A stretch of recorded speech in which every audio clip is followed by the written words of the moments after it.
Hello Leo, welcome to the Plaid Sheep Oracle.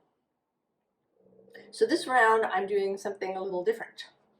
We are in the eclipse tunnel between the new moon eclipse that's happening today, just before 2 o'clock Eastern time, and then the full moon in Taurus eclipse that happens on October 28th. This is also Samhain season. For me, the cross quarters are not just individual days, but the whole seasons. And I kind of think of it, it's either new moon to new moon or full moon to full moon, depending how it happens. And this time it's, I think, new moon to new moon. So here, this new moon in Libra, and then the new moon in Scorpio on November 13th.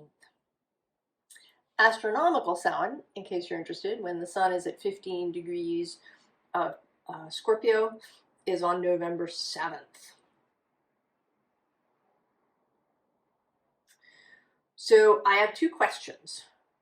What are you putting to rest? And then what seeds are you planting?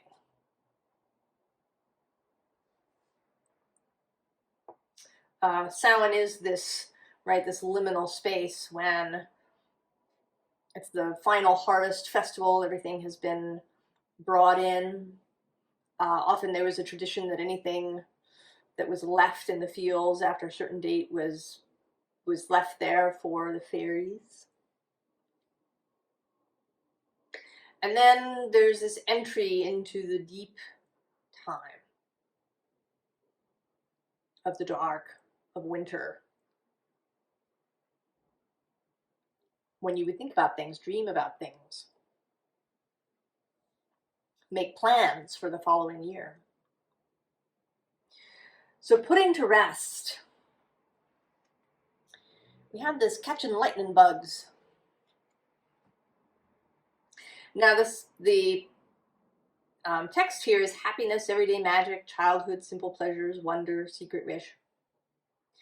But I think that what you're actually putting to rest here is being one of these lightning bugs.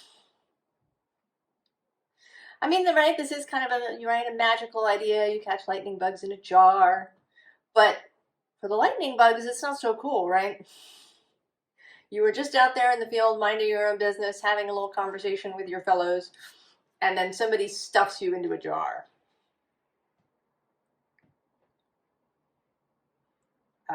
Someone I know who grew up around this sort of activity told me that they sometimes would squish the lightning bugs and paint their faces with the glowing stuff. The magic of childhood, and not so nice for the lightning bugs.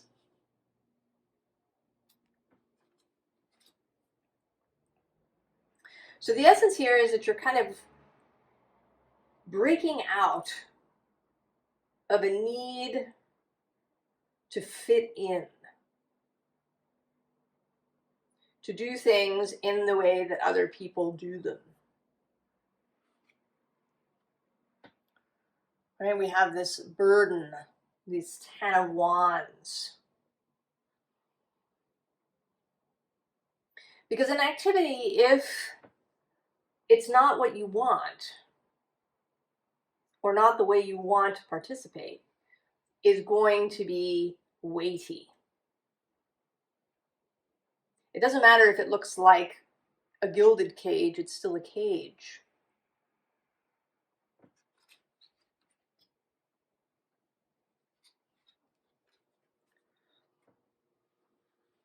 And here, this death is not about transformation, but about the kind of the internal death that can happen when we squish ourselves up in order to fit in somewhere.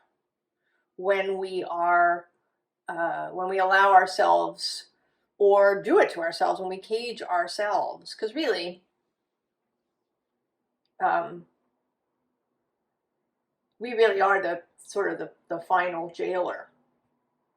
There may be circumstances on the outside, but ultimately the choice is ours. And that's, right, that's a little death. And, you know, living in that is, I think is it from Shakespeare, I think, that, right, a hero dies a single death, but a coward dies many times. So to make the choice to remain in the jar, it's like a little death. And I don't say that in order to, so that you'll, you know, look at yourself in the mirror and call yourself a coward. That's not. But that's how we can feel about ourselves. And that's another little death.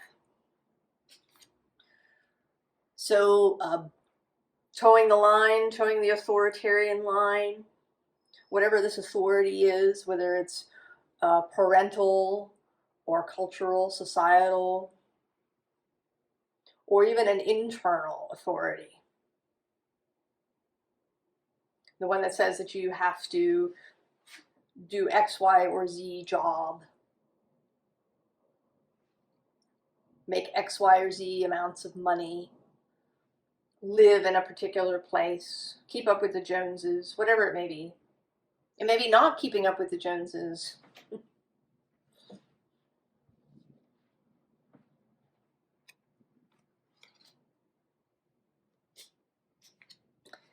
And then there's the trickier bit, which is our more intimate friend groups. What is everybody doing?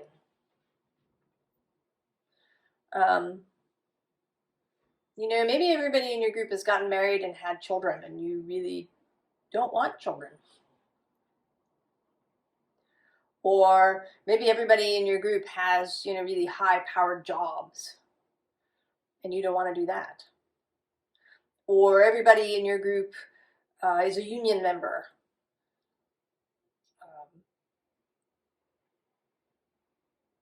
And you know, you want to go work a different job that doesn't involve unions.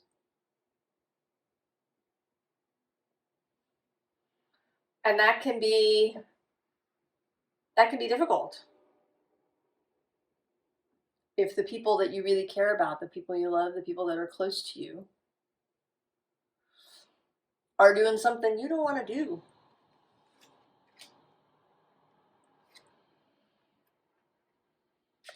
And maybe you're even in a position of leadership, Leo. It wouldn't be surprising.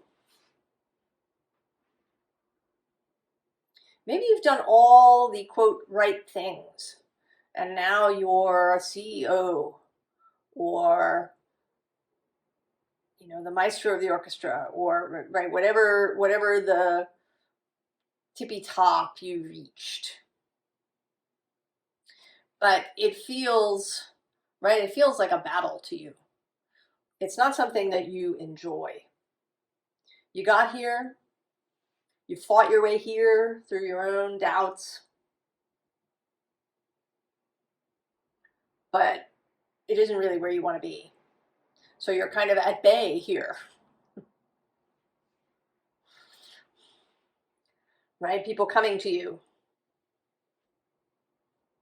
And what you'd really like to do is to, you know, open the window in the back room, crawl out, and never come back.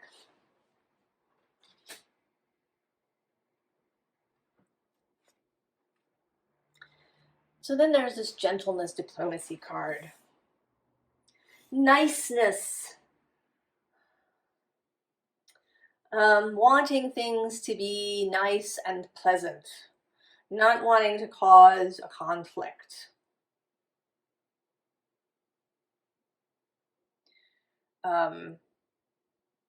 Keeping yourself to yourself, perhaps, in some ways. Keeping things to yourself.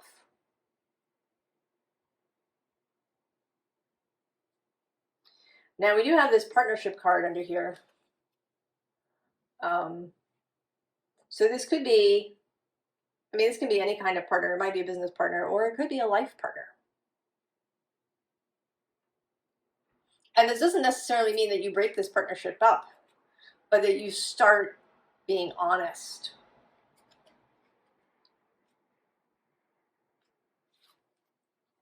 Then there's this Lady of the Lake. And she today is somebody that you've needed to satisfy.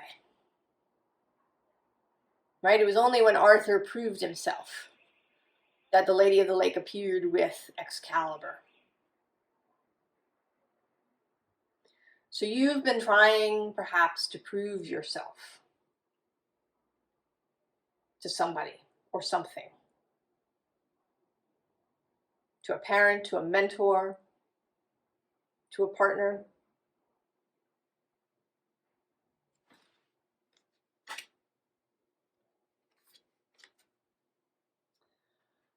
Right? To move up the ladder. To make progress, to achieve in this particular way.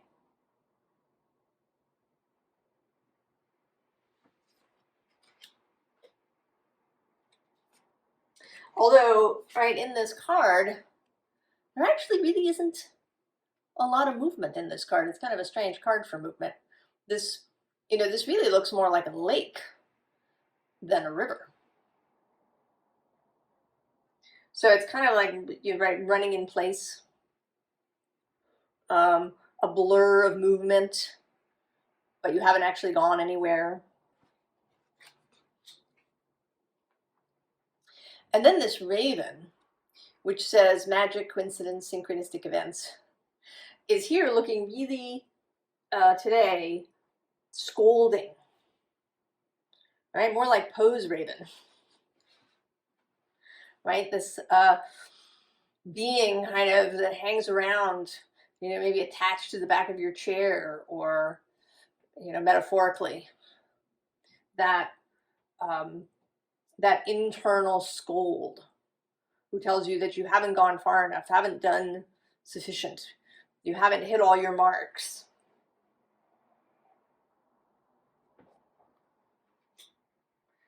So this, right, this fitting in, this achieving in order to satisfy other people's criteria, or to satisfy some family lineage, to prove yourself to somebody, and the whole time really not doing what you want to do. That is being put to rest now. So what is the advice?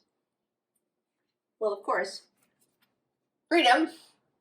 And underneath it is upheaval. So, who's on the bottom of this one? All right, illusion. So, there may be some upheaval that happens.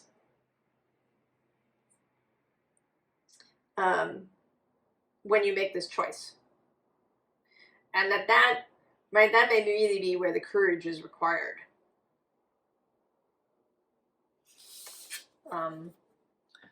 Influence, throw off this influence of others.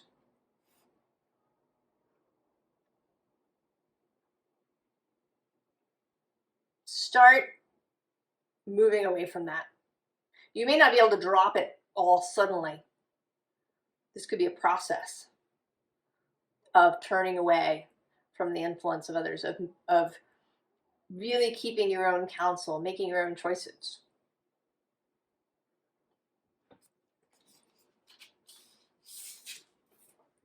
Take some risks.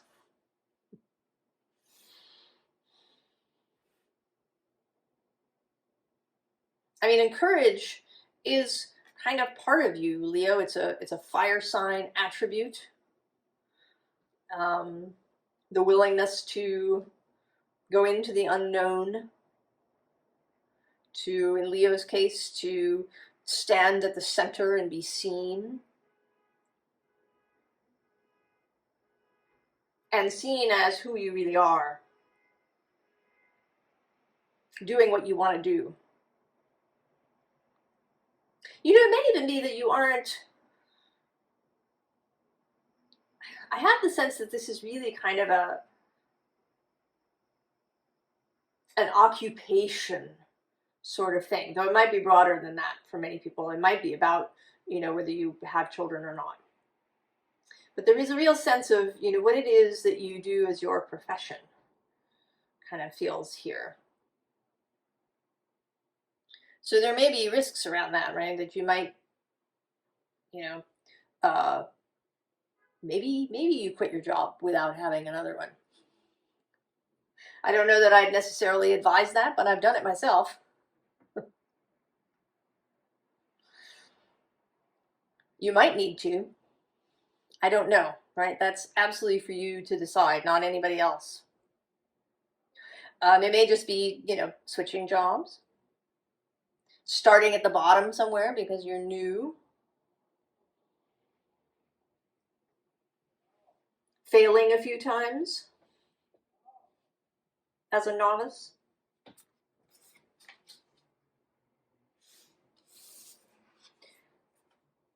And of course, there's the risk of, you know, what people will say. And then, right, embrace your true nature.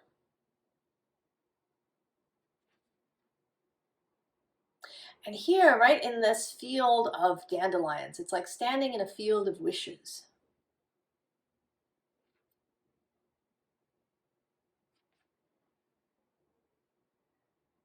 And under the upheaval card is luck.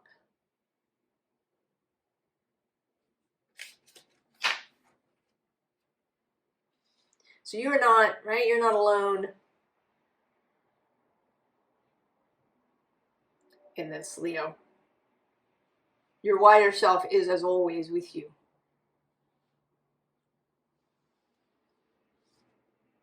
Ready to fly out of the jar with you on whatever adventure you choose. Putting to rest. What seeds are we planting? So good, Leo. The artist. This is often a keyword for Leo. It says inspiration, originality, transmission. And interestingly, at the bottom of that deck is the scientist, who one could associate with Aquarius, who's right across the way. And that says curiosity, questioning, ambition. So there is the willingness, you know, the willingness of the Aquarius energy to do something different.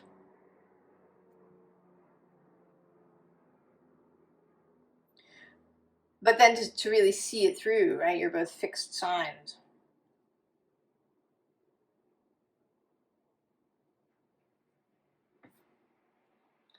So we have this 4 of arrows, rest. And mostly what right, forget that really. It's this butterfly leaving. Right? The lightning bug flying out of the jar.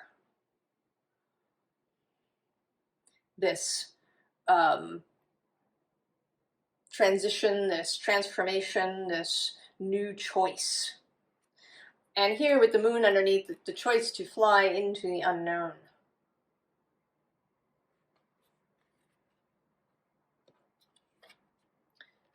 And then we have 3 of bows, fulfillment. 3 of wands. This is an Aries card. There is certainly an Aries energy here. And the first half of this eclipse cycle is in the Aries-Libra axis. North node in Aries. Trine and sextile to your sign.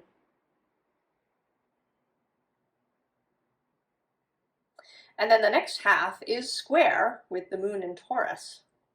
But that is Venus energy.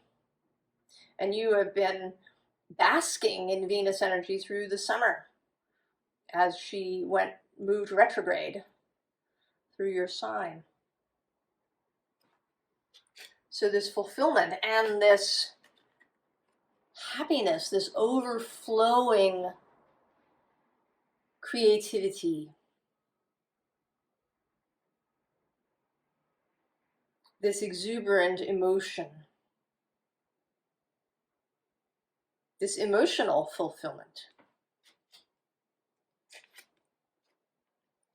And then the hooded man, the hermit. Personal choices, discernment, keeping your own counsel.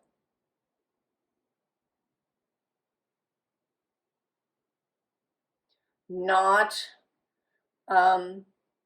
being directed by anyone else's opinions.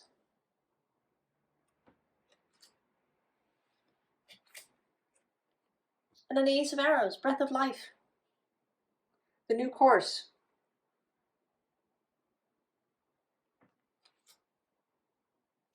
And here with this Knight of Swords, right,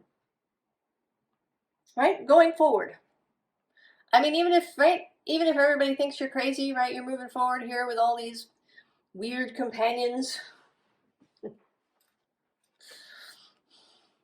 We got ants and Venus flytraps, and I don't know what else is going on in this in this picture. But you know that you're in the right place. And you are headed right for the sun. For yourself. Right? Your sign is associated with the sun. The sun is your guide.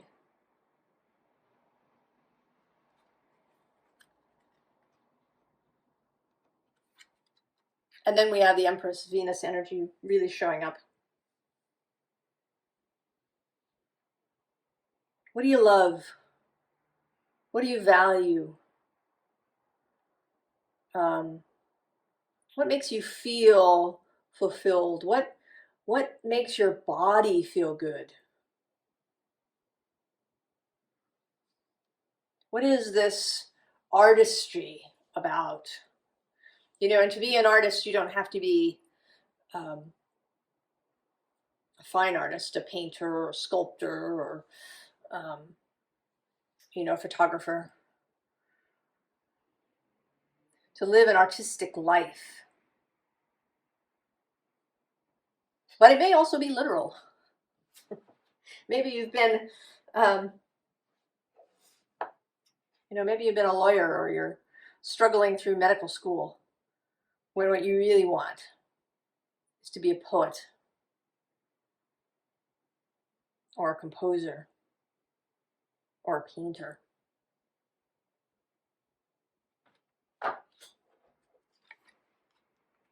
And then we get the Hierophant, Taurus energy. Also authority, but personal authority. And here, as they break up this papal symbol, outside the rules, outside the original structure, not whatever the authority has had to say. And then we get the Ace of Air again. Doubling down on a new vision that will take you forward. Really embracing yourself as an artist. Seeing yourself that way, thinking of yourself that way.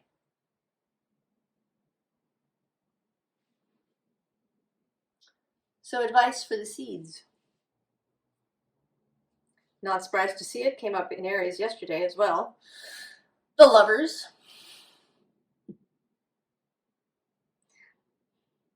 And on the bottom of this deck, is the Knight of Cups. So there's a romantic energy. You know, maybe that's part of it. Maybe you're a romantic. And I mean that in the full expression of that, right? Seeing things with a romantic philosophy, which includes the beauty of nature, which includes love as a primary motivator and factor in life. Right? You might be a romantic mystic.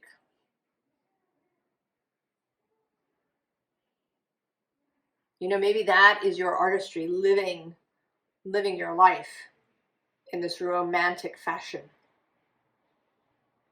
And choosing here with the Lovers, choosing things with your heart space.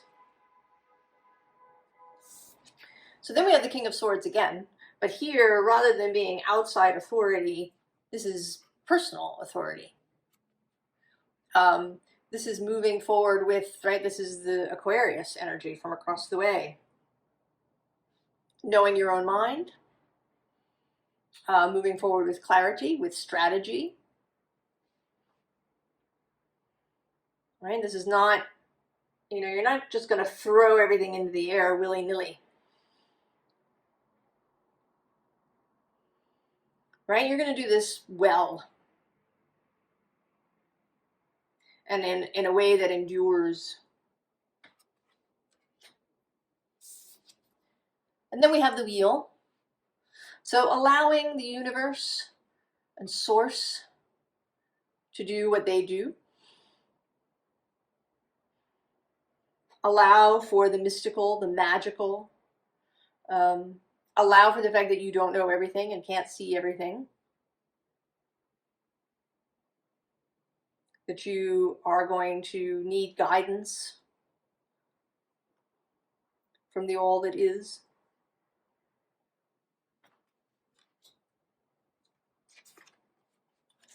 And then the Seven of Wands, like the King, appears again. But here, the sort of a, right, this is a more romantic vision. Right, here she is, she's right, she's the firefly. She's loose. With her glowing wand. You free to do what you want to do in the way that you want to do it.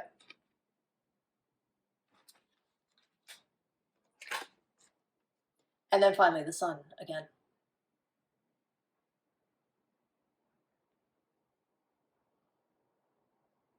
Right, do a little basking. Leo. You know, Leo is often accused of being self-centered or narcissistic. But that is, you know, not my experience of Leos.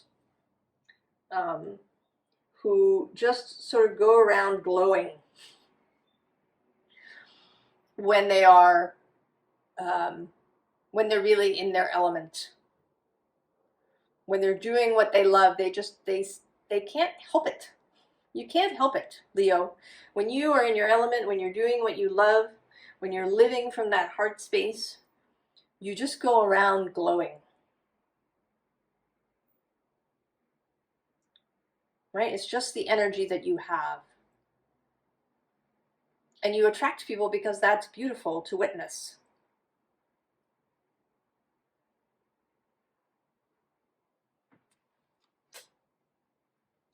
So there you are, Leo. I hope that this eclipse and Samhain season gives you direction,